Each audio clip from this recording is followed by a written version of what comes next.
जिसके लिए ईश्वर ने मुझे रचा, इस धरती के ऊपर लेके आए, उस मुकाम पर मैं क्यों नहीं पहुंच पा रहा हूं, क्या कमी रह रही है। तो ऐसे ही कुछ क्वेश्चंस का जवाब यहां ढूंढने की कोशिश करते हैं, बात आपसे करते हैं। तो सीधा मैं आपसे बात करने वाला हूं आज, और आज बात करूंगा कि क्यों लोग, ज्यादातर लोग क्यों एक ही तरह का काम करते हैं। और मैंने एक बार पहले भी आपसे कहा था कि एक बार एक नोबेल पुरस्कार, नोबेल प्राइज विनर एक बहुत बड़े आदमी से पूछा गया कि आदमी के साथ सबसे बुरी चीज क्या है, तो उस व्यक्ति ने 2 मिनट के लिए चुपचाप रहने के बाद जवाब दिया, इंसान के लिए सबसे बुरी चीज है कि वो सोचता नहीं है। अभी छोटी सी बात है कि सोचता नहीं है, लेकिन इसको अगर आप गहराई से देखें तो ये बहुत गहरी बात है कि आदमी सोचता नहीं है। मेरा मतलब यह है कि आदमी भेड़ चाल चलता है। एक आदमी ने ये काम करना शुरू कर दिया, वहां पे धड़ाधड़ धड़ाधड़ धड़ाधड़ धड़ाधड़ सारे लोग वहां वही काम करना शुरू कर देंगे। यहाँ पे ये जो रेनवाल जोबनेर का रोड है, यहाँ पर एक थड़ी खुली थी और आज कम से कम 50 थड़ी खुल गई। किसी को लगा कि यार ये कर रहा तो मैं भी कर सकता हूँ, ये है ना, ये वाला। तो हम लोग एक ही गलती कर रहे हैं, लगातार एक ही गलती कर रहे हैं माय डियर स्टूडेंट्स, कि हम लोग एक ही चीज के पीछे पड़ जाते हैं या किसी को देख के वैसे ही बन जाते हैं। आप देख लेना, एक दुकान अगर कहीं खुल गई ना, किसी की सब्जी की खुल गई, तो वहां धीरे धीरे धीरे धीरे सब्जी की दुकानें खूब सारी खुल जाती है और सब्जी का मार्केट बन जाता है। तो ये एक अलग चीज है। बाकी हम लोग हमारे यहाँ आसपास में देखते हैं कि वो क्या काम कर रहा है, बोला सर वो टाइलों में जा रहा है। तो देखना आप आसपास के ज्यादातर लोग या उसके परिवार के लोग या आसपास के लोग सारे टाइलों में चले जाएंगे। एक जो परिवार है उसके यहाँ ट्रक खरीद के लेके आ गए तो आसपास के लोग ट्रक खरीद के ले आएंगे। मतलब बिना सोचे समझे हम किसी को फॉलो करने लग जाते हैं, बिना सोचे समझे उसकी तरह करने लग जाते हैं, बिना अपना खुद का दिमाग का इस्तेमाल किए हम लोग कुछ भी किसी की तरह करने का कोशिश करते हैं। ये गलती आज नहीं हजारों साल से करते आ रहे हैं, और आप नहीं, दुनिया के 96% लोग करते आ रहे हैं। 96% लोग, आज से 50 साल पहले भी 96% लोग कभी अपने दिमाग का इस्तेमाल नहीं करते थे। वो ऑलवेज दूसरों को फॉलो करते थे, उनको जैसे बाकी लोग करते हुए दिखते थे उतने वैसे ही वो लोग भी करने लग जाते थे। आज से 50 साल पहले का भी यही रेशियो था, आज भी यही है। 96% लोग केवल अपनी आजीविका कमाने के लिए घूमते रहते हैं। मतलब मेरा घर चल जाए, परिवार चल जाए, 20,000 50,000 की नौकरी लग जाऊं, ऐसा सोचने वाले आज भी दुनिया में 96% लोग हैं। केवल 4% लोग होते हैं जो इससे ऊपर उठ के सोचते हैं। वो सोचते हैं कि मुझे परिवार नहीं चलाना, मुझे इस देश की दुनिया की सेवा भी करनी है और साथ साथ पैसा भी कमाना है। और वो लोग 4% की काउंटिंग में आते हैं, वो पूरी दुनिया को चलाते हैं। आप चाहे तो उनको नरेंद्र दामोदर दास मोदी कह सकते हैं, आप चाहे तो उनको डॉक्टर एपीजे अब्दुल कलाम कह सकते हैं, या अशोक गहलोत जी कह सकते हैं, आईएएस कह सकते हैं, व्हाटएवर यू वांट, आप जो भी कहे, ट्रंप कह सकते हैं। केवल 4% लोग ऐसे हैं जो 96% पर शासन करते हैं या उनको निर्देश देते हैं। शासन तो नहीं बोलेंगे, प्रजातंत्र यहाँ, कि उनके निर्देशों का फॉलो किया जाता है। 2016 में आपको ध्यान है, 2016 का नवंबर 8 था, उस दिन एक व्यक्ति आके जो है ना स्क्रीन पे, टीवी स्क्रीन पे बोल रहे हैं, भाइयों बहनों आज रात 12 बजे से 500 और 1000 के नोट लीगल टेंडर नहीं रहेंगे। मतलब आज रात 12 बजे से 500 और 1000 के नोट जो है ना वैध मुद्रा नहीं रहेंगे, लीगल टेंडर नहीं रहेंगे। सिर्फ और सिर्फ एक इंसान की एक लाइन हिंदुस्तान का नियम बन जाती है। लोग जो है ना अफरा तफरी मच जाती है, बोला 500 का नोट बंद हो गया, 1000 का नोट बंद हो गया, सारे लोग इधर उधर भग रहे होते हैं, पूरी रात पसीने लोगों के आ रहे होते हैं। काफी सारे लोग जो है ना नोटों की काउंटिंग कर रहे हैं, यार इतना पैसा पड़ा हुआ है, 2 करोड़ 5 करोड़ 10 करोड़ कहां ले जाऊंगा इनको, कैसे इनको चेंज कराऊंगा। और जिनकी मतलब बहुत ही अफरा तफरी पूरे हिंदुस्तान को अफेक्ट कर दिया एक लाइन ने।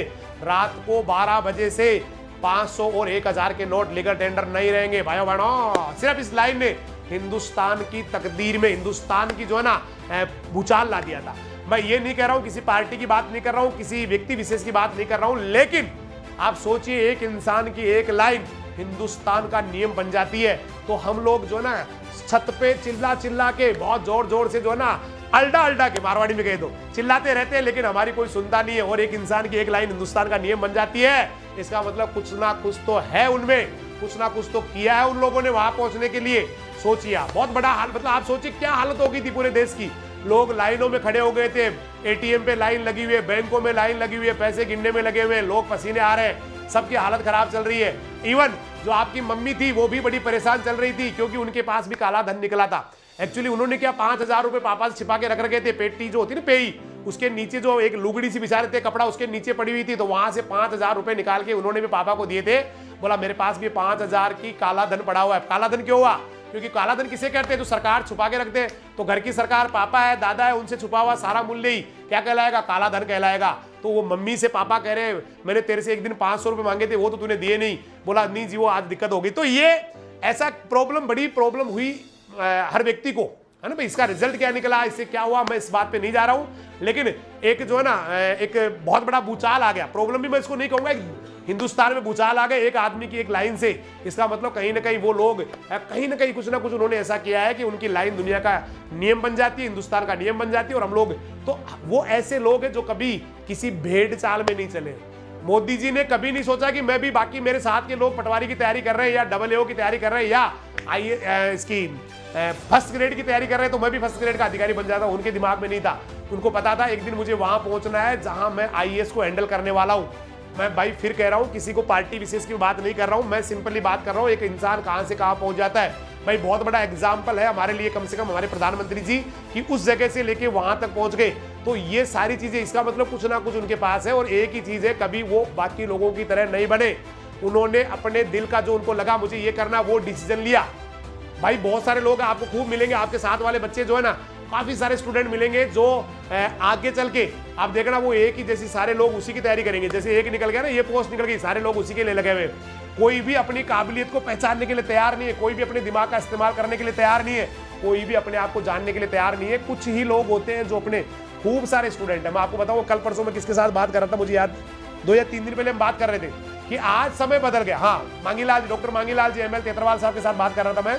तो बॉस कह रहे थे, भैया कह रहे थे वो कि आज लोग IIT को छोड़ के 50 लाख का पैकेज छोड़ के एग्रीकल्चर में आ रहे हैं। वो बड़ी बड़ी जगह जो है ना उन्होंने नर्सरी लगा रखी है, बहुत बड़ी बड़ी जगह जो है ना पॉली हाउस कर रखा है, काफी बड़े बड़े क्षेत्र के अंदर। जैसे एक स्टूडेंट है केकेडी के पास में, मेरा एक वो बच्चा भूल गया नाम है, मीना करके स्टूडेंट है, उसने 100 बीघा के अंदर पॉली हाउस लगा रखा है BSc एग्रीकल्चर करने के बाद में। तो ऐसे लोग हैं जो IIT की 60 लाख का पैकेज छोड़ के, मतलब 5 लाख रुपए महीने की नौकरी छोड़ के, केवल उनकी आत्मा ने कहा, दिल ने कहा कि नहीं यार मजा नहीं आ रहा, ये करना है। आपको ऐसे हजारों एग्जाम्पल मिलेंगे, हजारों एग्जाम्पल, जिन्होंने करोड़ करोड़ रुपए का पैकेज छोड़ दिया। 1 करोड़ साल के मिलते थे उनको 12 महीने के, लेकिन उनको छोड़ के उन्होंने अपना खुद का ही बिजनेस शुरू कर दिया, अपना खुद का ही धंधा शुरू कर दिया, अपने खुद की कंपनी शुरू कर दी। और आज वो टॉप पे है, हिंदुस्तान के टॉप में उनकी काउंटिंग होती है। इसका मतलब वो लोग हैं जो कभी भेड़ चाल नहीं चलते हैं, किसी सबको फॉलो नहीं करते, बाकी लोगों की तरह जो है ना, बाकी लोग जा रहे उधर नहीं जाते हैं। वो इसलिए बहुत बड़े चैंपियन है। हम लोग क्या गलती करते हैं, हमें तो बचपन से सिखाया ये जाता है कि तू कुछ कर ही नहीं सकता, तेरे से कुछ हो ही नहीं सकता। तो फिर हम क्या करते, भाई क्या करूं? बोला अब तो वही हो सकता है जो बाकी लोग कर रहे हैं, क्योंकि मेरे को तो सिखाया गया मैं कुछ कर ही नहीं सकता। तो आपके पास एक ही उम्मीद की किरण बचती है कि यार ये पड़ोसी कर रहा है तो ये तो कर ही रहा है ना भाई, ये कर रहा है तो मैं भी वही कर जाऊंगा। तो इसलिए हम लोग कभी भी अपने आप को ऊपर उठा के नहीं सोचते हैं। और हम लोग बेटा हमेशा एक आम आदमी बने रहते हैं, हमेशा एक कॉमन मैन बने रहते हैं। मैं आपसे कह रहा हूं, आप बहुत बड़ी पावर है बेटा, बहुत बड़ी शक्ति है, बहुत बड़ी ताकत है। और हम लोग कभी भी मतलब क्यों करते समझ में नहीं आ रहा, मेरे को आज तक समझ में नहीं आया क्यों करते लोग ऐसे। किसी एक ने ये फैसला कर लिया, उसके साथ 20 जने, किसी एक ने बताया, उसके साथ 20 जने तैयार हो जाएंगे वैसा का वैसा करने के लिए। अरे भाई थोड़ा सा अपना दिमाग का इस्तेमाल करो। आज जैसे सरपंच के इलेक्शन आ रहे हैं, जल्दी इलेक्शन है, कई जगह पे हो भी गए, कई जगह हो रहे हैं। अब वहां आप देखना कई सारे ऐसे फैक्टर आएंगे जहां जाति, धर्म, क्षेत्र, ये वो, झूठ पाखंड। अरे भाई आप ऐसे व्यक्ति को चुनिए जो वाकई ही काम कर सकता है, जो ईमानदार छवि का है, जिसने वास्तव में काम किया है और लगता है कि पढ़ा लिखा भी है और लगता है कि अच्छा कर सकता है। तो आप उस व्यक्ति को आप जो है ना समझिए, उसको पहचानिए। भाई कोई फर्क नहीं पड़ता, कोई जाति का है, धर्म का है, कोई नहीं। क्योंकि आप किसी जाति या धर्म के पीछे पड़ जाएंगे तो आपकी पंचायत फिर से वापस वही खड़ी हो जाएगी जहां आज खड़ी है, आज से 5 साल बाद में। गांव का विकास, आज बहुत सारे ऐसे मुद्दे होते हैं गांव में कि जहां जैसे पचकोड़िया का स्टैंड है, वहां पर आज महिलाओं के लिए जो है ना शौचालय की व्यवस्था होनी चाहिए। आपके गांव का जो स्टैंड है वहां पर शौचालय की व्यवस्था होनी चाहिए। ऐसे बहुत सारे, आप वहां पर एक PSC या CSC होनी चाहिए, कई सारे ऐसे काम। तो हम लोग क्या करते हैं, हम लोग ऐसा कभी नहीं करते। हम लोग तो ये देखते हैं कि वो उस जाति का, उस धर्म का है और बड़ी गलतियां कर जाते हैं। मैं कह रहा हूं अगर आप ऐसे ही चुनने लगे तो फिर तो भैया इस लोकतंत्र का मतलब ही नहीं है, फिर तो ये जात तंत्र हो जाएगा, ये क्षेत्र तंत्र हो जाएगा, या ये एक बहुत अजीब सा तंत्र हो जाएगा। इसलिए योग्य आदमी को चुने। मैं आपसे निवेदन कर रहा हूं, भेड़ चाल ना चले। और जो अब पता नहीं क्यों करते, आज तक मैं इस क्वेश्चन को समझ ही नहीं पाया कि लोग ऐसा क्यों करते हैं। पता नहीं क्यों ऐसे सोचते हैं कि यार ये वो होना चाहिए, ये होना चाहिए। क्यों ऐसा माहौल बना दिया, क्यों ऐसा जो है ना स्थितियां बन जाती है। तो बेटा मैं आपसे निवेदन करूंगा, ये भारत हिंदुस्तान, जो हिंदुस्तान या भारत है वो दुनिया का सबसे बड़ा लोकतंत्र, और लोकतंत्र की सार्थकता इसी में है कि अच्छे लोग चुन के जाए, अच्छे लोग विधानसभा में जाए, अच्छे लोग संसद में जाए, अच्छे लोग सरपंच बने, अच्छे लोग प्रधान बने, तभी देश का विकास होगा। स्वच्छ छवि के व्यक्ति हो उनको आप चुने, किसी को फॉलो नहीं करें। चूंकि इलेक्शन नजदीक है इसलिए थोड़ा सा मुझे लग रहा था ये भी बात जरूरी है आपसे कहना। तो आप कभी किसी को फॉलो नहीं करें, क्योंकि पता नहीं क्यों करते ऐसे लोग। बोला तू क्यों कर रहा है, बोला वो भी ऐसे ही कर रहा था। भाई तू ये पटवारी की तैयारी क्यों कर रहा है, बोला वो भी तो कर रहा है। भाई तू सुबह सुबह टिफिन लेके क्यों जाता है, बोला बाकी लोग भी तो ऐसे ही कर रहे हैं, हम लोग ऐसे करते हैं। तो एक छोटी स्टोरी के साथ मैं अपनी बात को पूरा करूंगा। एक बहुत पहले की बात है, एक जंगल में जो है ना एक बरगद का पेड़ था, और उस बरगद के पेड़ के नीचे एक सियार बैठा हुआ था आराम से। वो सियार बैठा हुआ था, बुरे उसके दिमाग में ना बहुत बुरे बुरे ख्याल आ रहे थे। अचानक उसको ख्याल आया कि अगर धरती फट गई तो क्या होगा।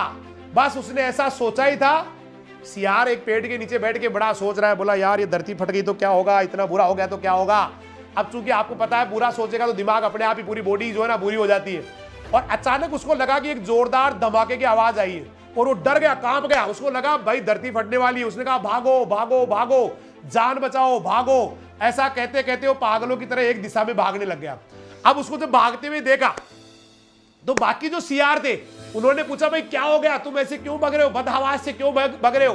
तो सियार बोला भाई तुम भी भागो, अपनी जान बचाओ, धरती फट रही है ना, वो चीखते हुए बोला। तो बाकी जो सियार थे वो भी सारे के सारे डर गए, पूरे सियार डर गए, वो भी इसके साथ भागने लगे, और सारे चिल्ला रहे भागो भागो, धरती फट रही है, बचाओ बचाओ। और देखते देखते सैकड़ों सियार इस बात को दोहराते हुए उसके साथ ही भागने लगे। मतलब सारे जो है ना एक तरफ भागने लगे। सारे सियार एक दूसरे से डर गए, सारे के सारे भग रहे, पूरे जोर जोर से चिल्ला रहे भागो भागो, धरती फट रही है। अब उन सियारों को देख के बाकी जो जानवर थे वो भी डर गए। उन्होंने पूछा भाई क्या बात हो गई है ना, फटाफट। तो उन्होंने कहा भाई आपको पता नहीं कि धरती फट रही है, पीछे से धरती फट रही है, धुआं उठ रही है, बहुत बुरे हाल हो गए। और ये बात बड़ी स्पीड से पूरे जंगल में फैल गई, और पूरे जंगल में अफरा तफरी मच गई। चारों तरफ जानवर चीख रहे, चिल्ला रहे, सांप बिच्छू सियार लोमड़ी जो भी थी उस जंगल में थे सारे घबरा गए बहुत बुरी तरह से। बोला ये क्या हो गया, धरती फटने वाली, ये तो बहुत बुरे हाल हो गए, है ना। और बड़ा मतलब भयभीत सा माहौल हो गया। और इस माहौल को सुन के जो गुफा में जंगल का राजा शेर आराम कर रहा था वो बाहर निकल के आया, और उसको पता नहीं, बस यकीन नहीं हुआ क्या हो गया मेरे जंगल में, ये मेरे राज्य में क्या हो रहा है, क्यों लोग इतनी दूर भग रहे हैं, क्यों इतनी जोर जोर से दहाड़ रहे, क्यों इतने चिल्ला रहे। वो जब उस सबको जब उसने देखा तो उसने बहुत जोर से दहाड़ा। बोला क्या पागलपन है, सब कहाँ भगे जा रहे हो, ये जंगल में ऐसे अफरा तफरी क्यों मचा रखी है आप लोगों ने, क्यों इतना जो है ना वो कर रहे हो। बोला महाराज आपने सुना नहीं क्या, धरती फटने जा रही है, आप भी भग जाइए, नहीं तो आप भी मरने वाले हैं। बस वो कह के सारे भगने लगे। और जब उसने कहा रुक जाइए एक बार सारे, तो उसके दहाड़ के आगे सारे के सारे रुक गए। उसने कहा भाई आप में से किसने किया, उसने पहले बंदर से पूछा, बोलो आपको किसने कहा, कि साहब मुझे तो जो है ना इस चीते ने बोला था। फिर चीते से पूछा भाई तेरे को किसने कहा, बोला मुझे तो जो है ना इस कुत्ते ने कहा था। फिर कुत्ते से पूछा भाई तेरे को किसने कहा, साहब मेरे को तो लोमड़ी ने बताया था। लोमड़ी ने कहा भाई तेरे को किसने बताया था, कि भाई मुझे तो सियार ने बताया था, सारे सियार भग के जा रहे थे, है ना, कि भगो धरती फटने वाली है, इसलिए हम तो सारे के सारे भग रहे थे। तो वो उसने कहा फाइनली जो है ना किसके सामने बात आ गई, जिस सियार ने सबसे पहले कहा था उसके सामने आ गई। उसको शेर ने बुलाया, इधर आप, तेरे को कैसे पता लगा कि धरती फट रही है। शेर ने गुस्सा आ गया उसको, तेरे को किसने कहा कि धरती फट रही है। उसने कहा महाराज मैंने अपने कानों से धरती फटने की आवाज सुनी है ना। उसने डरते हुए सियार ने जवाब दिया, बोला ठीक है चलो मेरे को लेके चलो, कहां से धरती फटी है मैं देख के आता हूं कि धरती फटी है क्या। और वो शेर जो है ना उस सियार को धक्का मारते वहां पर ले गया, और बाकी सारे जानवर भी उसके पीछे पीछे हो लिए। और डर डर के बेचारा वो जो है ना आगे जाके सियार वहां जाके बोला, हुजूर इस पेड़ के नीचे में सो रहा था और अचानक जो है ना धरती फटने की आवाज आई थी, मैंने उड़ती हुई धूल भी देखी थी, इसलिए मैं भागने लग गया था। शेर ने जब पास जाके देखा तो उसको सारा मामला समझ में आ गया था। उसने सबको बिठाया और उनको संबोधित करते हुए कहा कि भाई ये जो सियार था ना ये बिल्कुल महामूर्ख है, ये निरा बेवकूफ है, निरा मूर्ख है। एक्चुअली ये जो नारियल का पेड़ है बहुत ऊंचा वाला, ये तेज हवा से हिला था, और जब तेज हवा से हिला था तो एक नारियल धम से गिरा था, और जैसे ही नारियल धम से गिरा था उसके आसपास मिट्टी उड़ने लग गई थी। और इस सियार ने समझ लिया कि धरती फट गई, और इसने जो ना इतनी बड़ी अफवाह बना दी, ये केवल इसके दिमाग में आई थी कि धरती फट गई, इसके दिमाग में एक गंदा विचार आ रहा था, और इसने बिना सोचे समझे इस अफवाह को दुनिया में फैला दिया। और आप सब लोगों ने इसकी अफवाह पे यकीन कर लिया बिना सोचे समझे। मतलब वही गलती कर दी जो बाकी लोग कर रहे हैं। तो हम लाइफ में ना कई बार ऐसी अफवाहें सुनते बेटा किसी के बारे में अफवाहें सुनते हैं, किसी व्यक्ति के बारे में अफवाहें सुनते हैं और हम लोग बिना सोचे समझे उनकी बात पे यकीन कर लेते हैं, है ना। कभी पैसों के लालच के चक्कर में आ जाते हैं, कोई किसी कंपनी के द्वारा लूट लिए जाते हैं, कभी जो है ना किसी की बातों में आ जाते हैं और हमेशा दंगों और भगदड़ का हिस्सा बन जाते हैं, भीड़ का हिस्सा बन जाते हैं। आप थोड़ा सोचिए कि हो सकता है जो बात शुरू किसी ने की हो वो गलत भी हो सकती है, वो उस बात को लोगों ने बढ़ा चढ़ा के यहाँ तक लेके भी आ गए हो सकते हैं। इसलिए अपने दिमाग का इस्तेमाल करना शुरू कर दो, सीआर की तरह नहीं कि कुछ भी आपको लग रहा है वैसे आपने बोल दिया और फिर बाकी देखिए सीआर की भी गलती नहीं। सीआर ने किसी को कहा तो बाकी सीआरओ ने उसकी बात मानी, बाकी सीआरओ की भी गलती नहीं है क्योंकि उन्होंने किसी को कहा तो उन्होंने भी बात मानी। केवल जंगल का राजा शेर वो अपने दिमाग का इस्तेमाल करके उसने सिद्ध किया कि सारे लोग गलती कर रहे थे। हम लोग भी बेटा यही गलती कर रहे हैं। हम लोग अपने दिमाग के सहारे अपनी खुद का जो दिमाग है उसका इस्तेमाल नहीं करके केवल दूसरों को बिना देखे बिना सोचे समझे, हाँ यूं कहे कि अंधता के साथ अंधभक्ति कर रहे हैं, बिना सोचे विचारे कि क्या अच्छा है क्या गलत है, इनका विचार किए बिना हम लोग जो है ना ऐसे किसी को फॉलो करते हैं, ऐसे कोई काम शुरू कर देते हैं। तो बेटा मैं आपसे विनती करूंगा, आपसे आग्रह करूंगा कि अपने दिमाग का इस्तेमाल करें। बाकी लोग क्या कर रहे हैं उससे हमें कोई मतलब नहीं है, बाकी लोग क्या बोल रहे हैं उससे हमें कोई मतलब नहीं है, बाकी लोग किसी के बारे में क्या करें उससे हमें कोई मतलब नहीं है। हमें अपने दिमाग का इस्तेमाल करके उसकी सच्चाई पर जाने के बाद ही किसी को कोई बात कहनी है। कभी भी ऐसे नहीं, यहाँ पर कई बार आपने देखा होगा बहुत सारे लोग लिख देते हैं सर ये हो गया, एडमिट कार्ड आ गया, फलाना जी हो गया, एग्जाम हो गई, फलाना हो गई, और उसके बाद पता चलता है ऐसा कुछ भी नहीं हुआ। आजकल तो व्हाट्सएप और यूट्यूब का इनका जमाना है, फेसबुक का जमाना है। यहाँ तो बहुत ज्यादा लोग कुछ भी डाल देते हैं, कुछ भी कटिंग बना के अखबार के ऐसे बना देते हैं जैसे ओरिजिनली काम है, किसी के बारे में कुछ भी डाल देते हैं। आप बिना सोचे समझे किसी के बारे में कोई फैसला न करें, किसी के बारे में अपने विचार ना बनाए, किसी के बारे में अपनी राय न बनाए। जिंदगी में कहाँ जाना है ये खुद तय करें, किसी और के द्वारा आपकी जिंदगी तय नहीं होनी चाहिए। इस बात को हमेशा ध्यान रखें।